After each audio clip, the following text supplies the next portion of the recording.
নমস্কার। সাঁঝবেলাতে তোমার সুরে সুরে সায়ন্তনীর আড্ডায় তোমাদের সকলকে স্বাগত জানাই বন্ধুরা। ভিজুয়াল অডিও থিয়েটার এবং স্টুডিও পিয়ানিজমের নতুন শো সাঁঝবেলাতে তোমার সুরে সুরে সায়ন্তনীর আড্ডায়। এই অনুষ্ঠানে যারা যুক্ত হতে চাও তারা ভিডিওর নিচে যে দুটো নম্বর দেখতে পাচ্ছ তার যে কোনো একটাতে আমাদের ফোন করতে পারো, হোয়াটসঅ্যাপ করতে পারো। আর যারা নতুন বন্ধুরা তারা তোমাদের গানের অডিও বা ভিডিও ক্লিপস আমাদের পাঠাতে পারো এবং এখানে আড্ডায় যুক্ত হতে পারো। আজকে আমাদের সঙ্গে স্টুডিওয়ে রয়েছেন সঙ্গীত শিল্পী শ্রীমতী সমন্বিতা ব্যানার্জি। সমন্বিতা, আপনাকে অনেক অনেক স্বাগত জানাই। ধন্যবাদ। আমরা রবীন্দ্রনাথ ঠাকুরের গানেই আজকে পথ চলবো বোধহয়, নাকি? একদম তাই। আচ্ছা, তাহলে আমরা সমন্বিতার প্রথম গান দিয়ে অনুষ্ঠান শুরু করি, তারপর আবার আড্ডায় ফিরবো।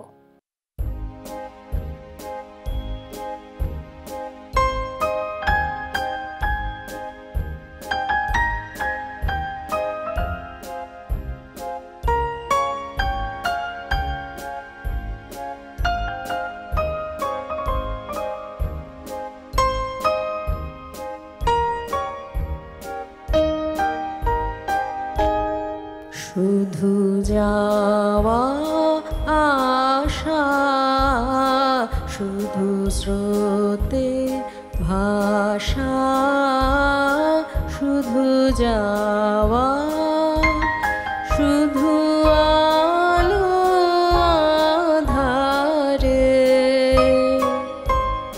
শুধু আলো আধারে, কাঁদা হাসা, শুধু যাওয়া।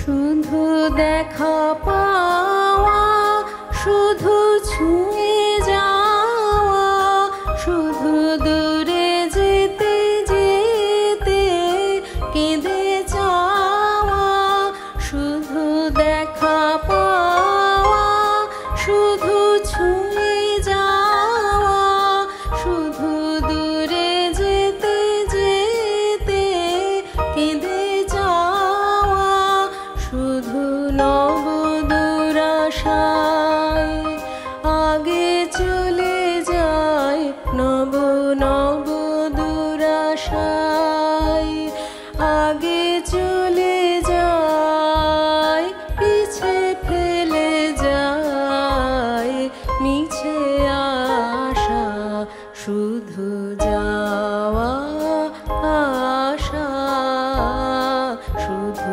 স্রোতে ভাষা, শুধু যাওয়া।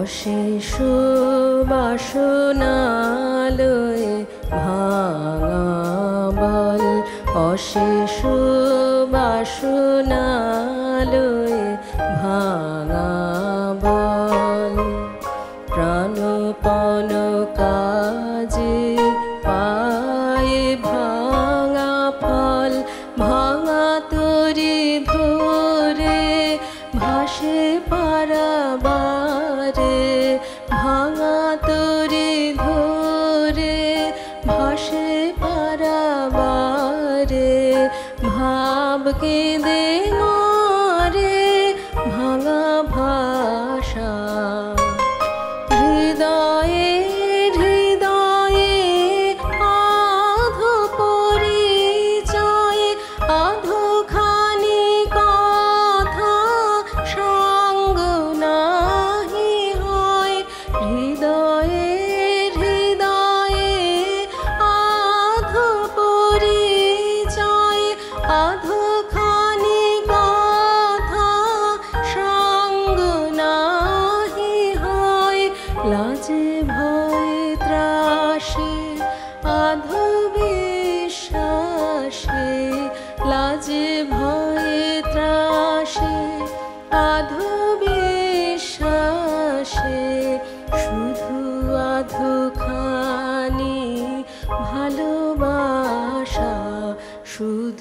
যাওয়া আশা, শুধু স্রোতে ভাষা, শুধু যাওয়া, শুধু আলো আধারে,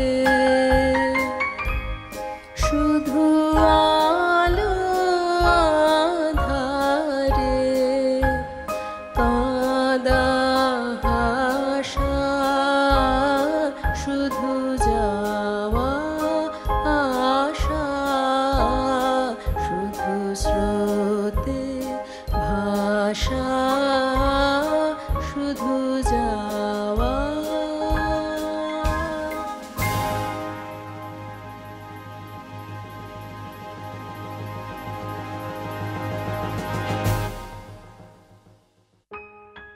রবীন্দ্রনাথ ঠাকুরের বিচিত্র পর্যায়ের এই গানটি আমি জানি দর্শক বন্ধুদের খুব প্রিয়, আমার নিজের খুব ব্যক্তিগত পছন্দের গান।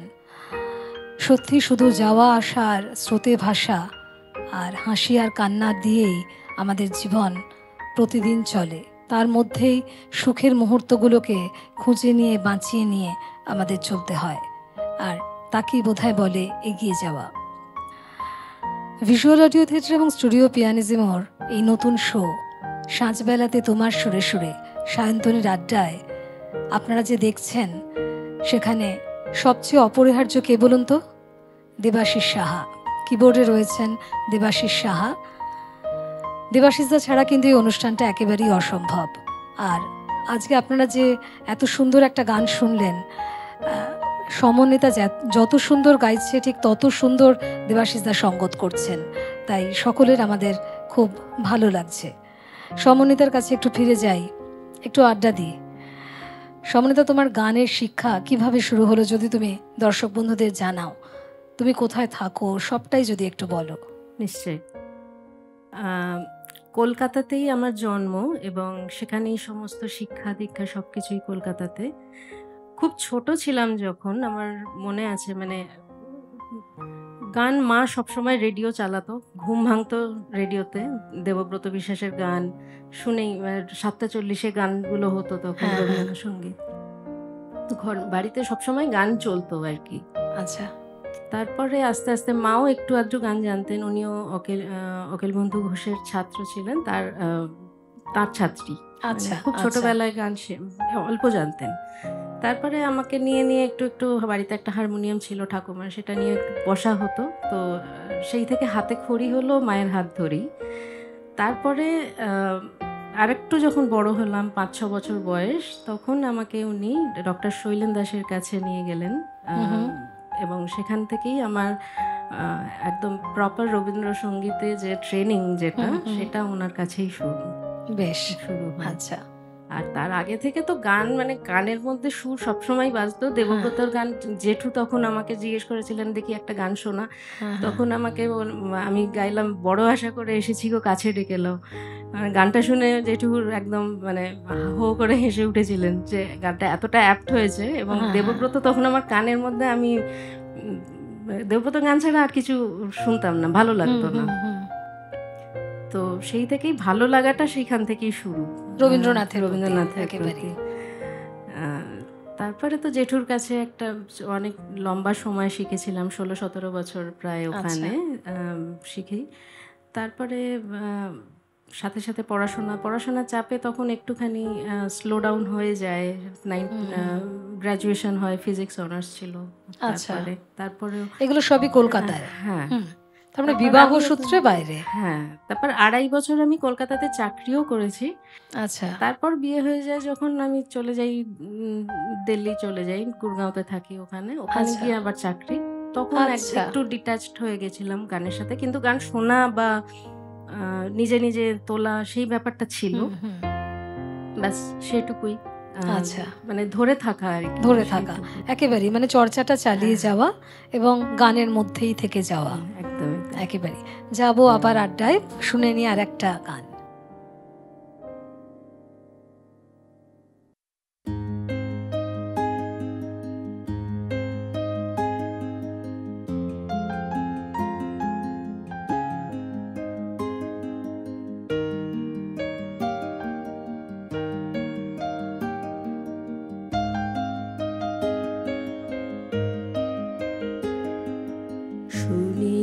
সাগরে শ্যামল কিনারে দেখেছি পথে যেতে তুলনাহীন রে তুলনাহীন রে।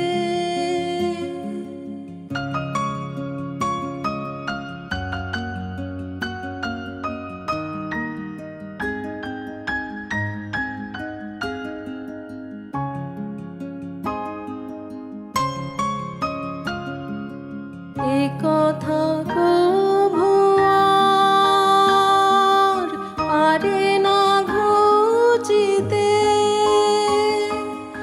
আছে সে নিখিলের মাধুরী রুচিতে এ কথা শেখানো যে আমার বিনা রে গানেতে চিনালে সে চির চেনা রে দেখেছি পথে যেতে তুলনাহীন রে তুলনাহীন রে।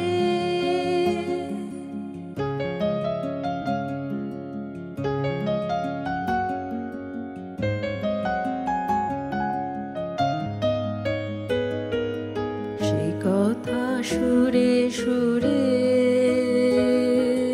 ছড়াবো পিছনে স্বপ্ন ফসলের পিছনে পিছনে সে কথা সুরে সুরে ছড়াবো পিছনে স্বপ্ন ফসলের বিছনে বিছনে মধুপ গুঞ্জে সে লহরী তুলিবে কুসুম কুঞ্জে সে পবনে দুলিবে ঝরিবে শ্রাবণের বাদল সিঁচনে শরতে ক্ষীণ মেঘে ভাসিবে আকাশে শরণ বেদনার বরণে আকাশে চকিতে খানে খানে পাবো যে তাহারে কি মনে কে দাঁড়ায় বেহাগে বাহারে দেখেছি পথে যেতে তুলনাহীন রে তুলনাহীন রে।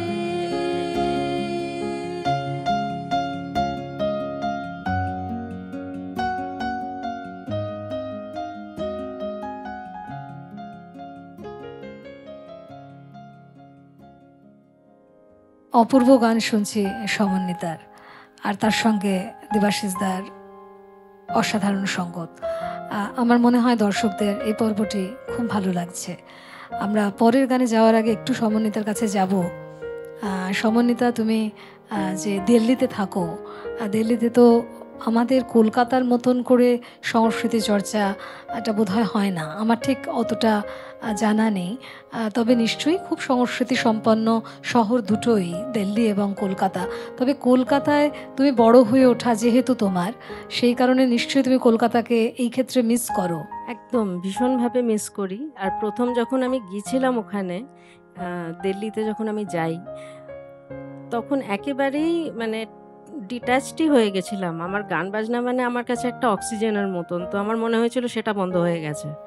তো আমি সবসময় চেষ্টা করতাম যাতে সেইটার দিকে দিকে ছুটে যেতে, বারবার নিজেকে, মানে হারমোনিয়ামও ছিল না সেই সময়টা, একদম প্রথম অবস্থায়।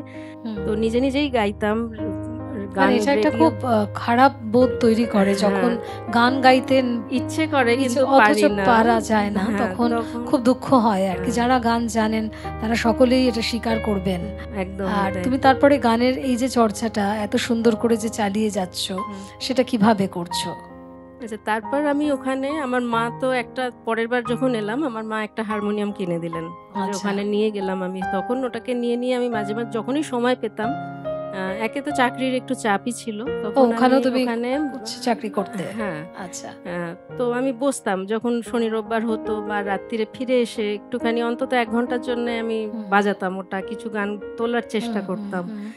তো সেইভাবে টাচে একটা ছিলাম আর কি, ছুঁয়ে থাকা যেটা বলে, পুরোপুরি ভাবে না। এই তারপরে আস্তে আস্তে তো এরমই চললো কিছুদিন। তারপর আমি যখন ফরিদাবাদে আসি আমার নিজের ফ্ল্যাট কিনে, তো সেখানে সোসাইটিতে দুর্গাপুজো শুরু হলো, এবং সেটা আমরা বাঙালিরা মিলেই প্রথম ব্যাচ শুরু হলো দুর্গাপুজোর। আচ্ছা। তো তখন কালচারাল যে প্রোগ্রামগুলো হতো সেখানে আমি অনেকটাই অ্যাক্টিভলি পার্টিসিপেট আমি করি। আচ্ছা। তো সেটা একটা একটু বড় রূপে, আবার তখন আমি ওটাতে আবার ফিরে আসাটা আমার হয় বেশ। তো সেখানে কয়েকজনকে নিয়ে, 10-12 জনকে নিয়ে আমি একটা কোরাস গান, আমি সেখানে 2-3টে কোরাস গান করতাম ওপেনিং সংটা হিসেবে। তারপরে একটা কোনো গীতি আলেখ্য টাইপের কিছু করার চেষ্টা করেছি। ওখানে আরো অনেক কালচারাল, যারা শিখেছে গান বাজনার লোকও অনেক ছিল ওখানে, তাদের সবাইকে নিয়েই আমি চেষ্টা করেছি আর কি, একটুখানি যদি কালচারালি আপলিফট করা যায় আমাদের লাইফটাকে। তো সেইভাবেই শুরু হয়। তারপর আরো আস্তে আস্তে বসন্ত উৎসবও করা হয়েছিল ওখানে, প্রত্যেক বছরই সেটা হতো, এখনো হয়। সরস্বতী পুজো, মানে প্রত্যেকটা যে তোমাদের অনুষ্ঠান সেগুলো সবই হতো, মানে সময়ের ফাঁকে বার করে ওইভাবে জিনিসটাকে যাতে একটুখানি অন্যরকম ভাবে করা যায় সেই চেষ্টাটা আমরা করেছি। প্রবাসীরা বোধহয় আরো বেশি, অনেক বেশি সিরিয়াসলি কাজকর্ম করে, কারণ তারা পাচ্ছে না জিনিসটাকে, সামনে যখন পাচ্ছে তখন সেটার উপর ইন্টারেস্টটা অনেক বেশি থাকে সেই সময়। একেবারে। আচ্ছা, আমরা যাই আর একটা গানে, আবার ফিরবো আড্ডায়।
স্বপ্ন বাতাসে আমি।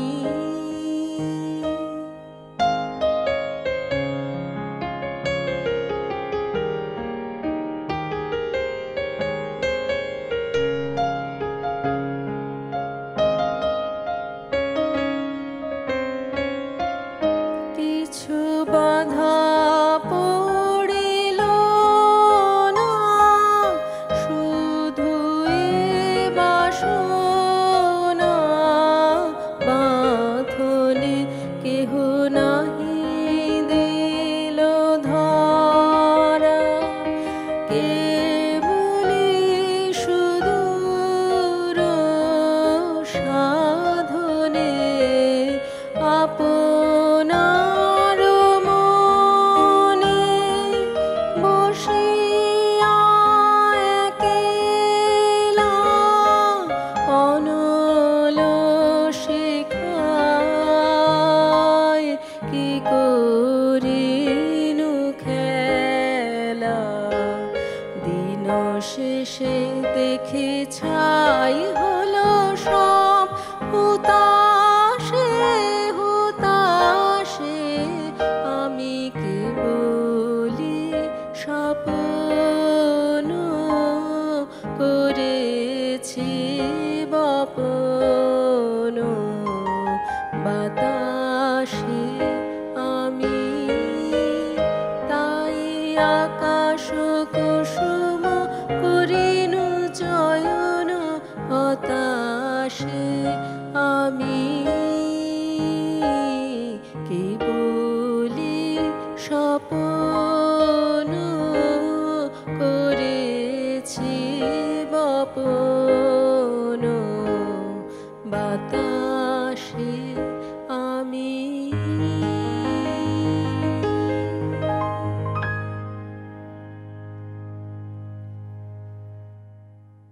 অপূর্ব গান শুনছি সমন্বিতার। আশা করি দর্শক বন্ধুদেরও খুব ভালো লাগছে অনুষ্ঠান। সমন্বিতার কাছে একটু যাই। তোমার যে এই গানের জার্নি, তোমার গুরু যিনি ছিলেন তার কথা বলতে পারো, আর তোমার যে ভবিষ্যতে গান নিয়ে কিভাবে তুমি এগিয়ে চলেছো বা ভাবছো কি, সেটাও যদি একটু দর্শক বন্ধুদের সাথে শেয়ার করো তাহলে খুব ভালো হয়। নিশ্চয়ই। একটা কথা বলা হয়নি আমার, আমি মিস করে গেছি। আমি যখন জেঠুর কাছে তো গান শিখতামই, তারপরে উনি যখন মারা গেলেন তারপরে আমার গ্যাপও হয়েছিল অনেকটা পড়াশোনার জন্য, চাকরির জন্যে। তো ওই মাঝখানটায় 1-2 বছর আমার একটু অফ হয়ে গেছিল। তারপরে আমি যখন চাকরি পাই তখন তারপর আমি আবার আমার সেই টানেই আমি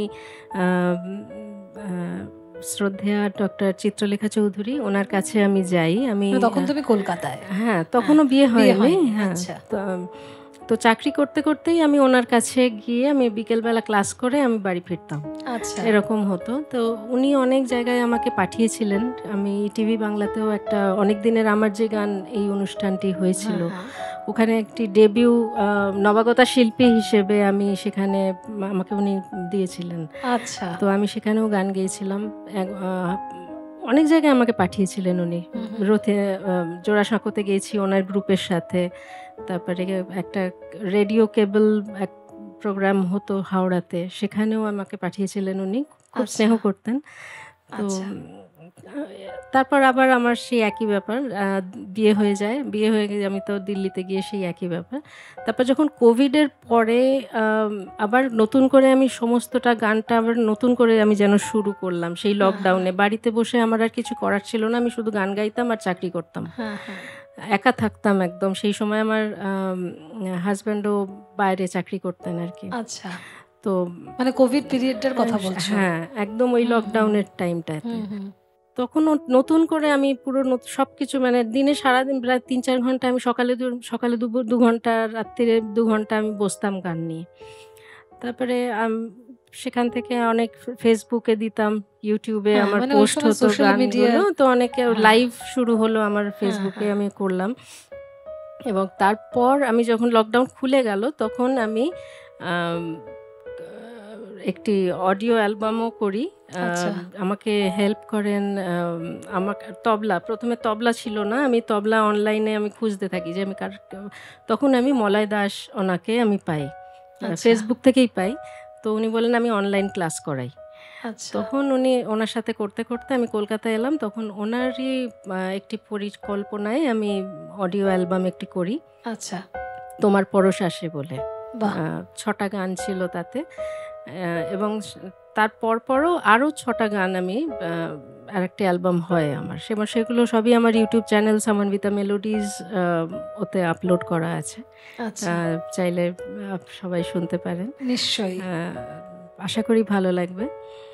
তো এই জার্নি, কলকাতায় আসা যাওয়া, আমার মা বাবা থাকেন, তো ওনাদের সাথে দেখা করতে আসি যখন, আমি কিছু প্রোগ্রাম আমি করি, স্টেজ প্রোগ্রামও আমি ওখানে ওপেন প্রোগ্রাম আমি করি, যাতে আমার এটুকু চেষ্টা যে আমি আমার গানটুকু যেন লোকের সম্মুখে আমি ছড়িয়ে দিতে পারি। সেখানে আমি কতটা নাম করলাম বা কিছু করলাম, সেখানে আমার সেটার কোনো ইন্টারেস্ট সেই ব্যাপারে নেই। লোকে শুনুক সেটুকুই, মানে পিওর গান, পিওর রবীন্দ্রসঙ্গীত। কারণ এখন রবীন্দ্রসঙ্গীত সবাই পিওর কেউ গায় না, সবাই মিক্স আপ করে অনেকেই গায়।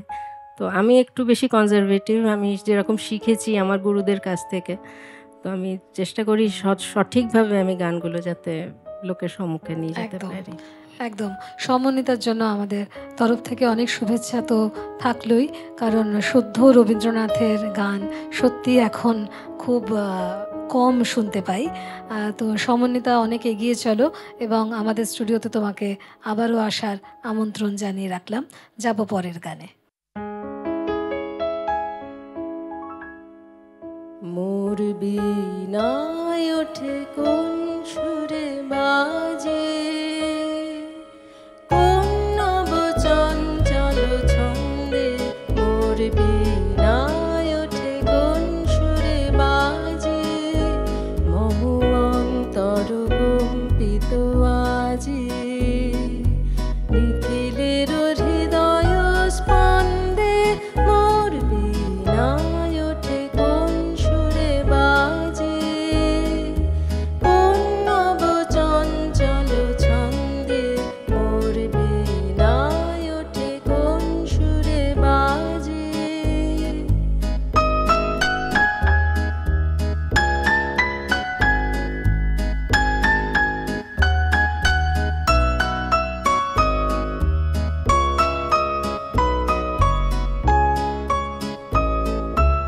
আসে কোন তরুণ শান্ত, উড়ে বসনাঞ্চল প্রান্ত, আসে কোন তরুণ শান্ত, উড়ে বসনাঞ্চল প্রান্ত, আলোকের নৃত্যে বনান্ত, মুখরিত অধীর আনন্দে, মোর বীণায় ওঠে কোন সুরে বাজে, কোন নব চঞ্চল ছন্দে, মোর বীণায় ওঠে কোন সুরে বাজে।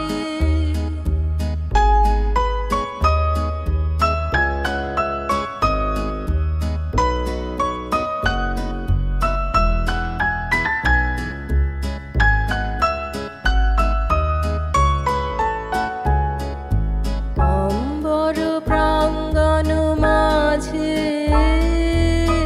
ঈশ্বর মঞ্জির গুঞ্জে, অশ্রুত সেই তালে বাজে, করতালি পল্লব পুঞ্জে, অম্বর প্রাঙ্গণ মাঝে, ঈশ্বর মঞ্জির গুঞ্জে, অশ্রুত সেই তালে বাজে, করতালি পল্লব পুঞ্জে, কার পদ পরশন আশা, তৃণে তৃণে অর্পিল ভাষা, কার পদ পরশন আশা, তৃণে তৃণে অর্পিল ভাষা, সমীরণ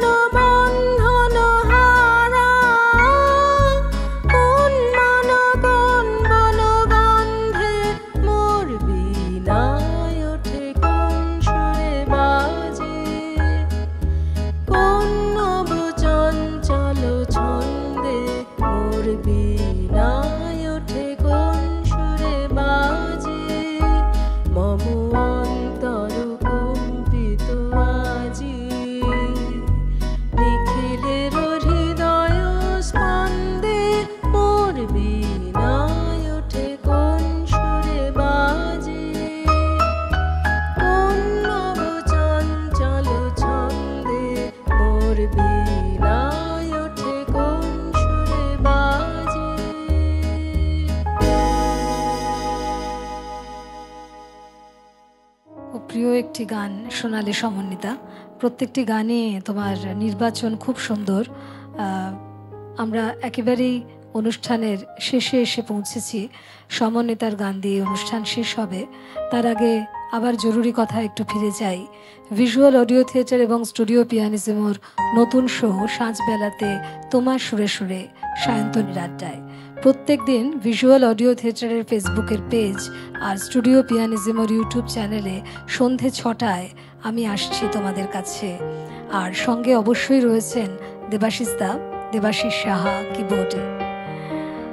আজকের সমন্বিতা, তোমাকে আমাদের স্টুডিওর তরফ থেকে অনেক অনেক শুভেচ্ছা। তোমার আগামী গানের জীবন এবং সার্বিক জীবন অনেক অনেক শুভ হোক।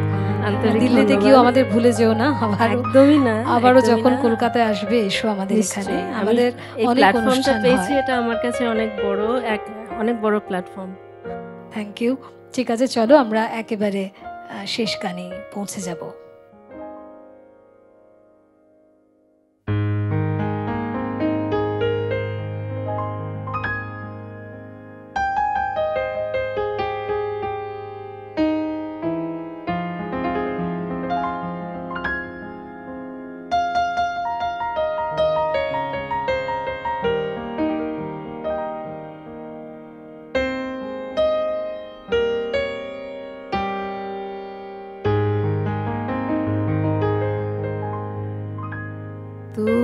তোমার হলো শুরু,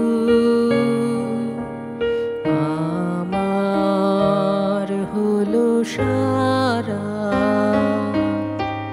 তোমার হলো শুরু, আমার হলো সারা।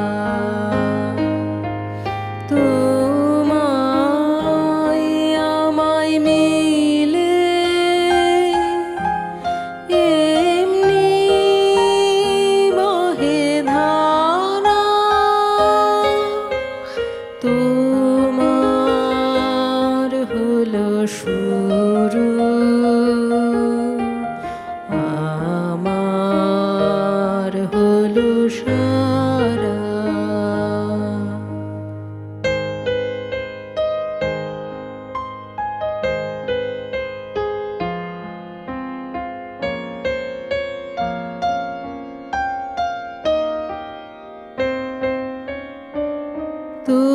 তোমার জালে বাতি, তোমার ঘরে সাথী, আমার তারে রাতে, আমার তারে তারা। তোমার হলো শুরু, আমার হলো সারা।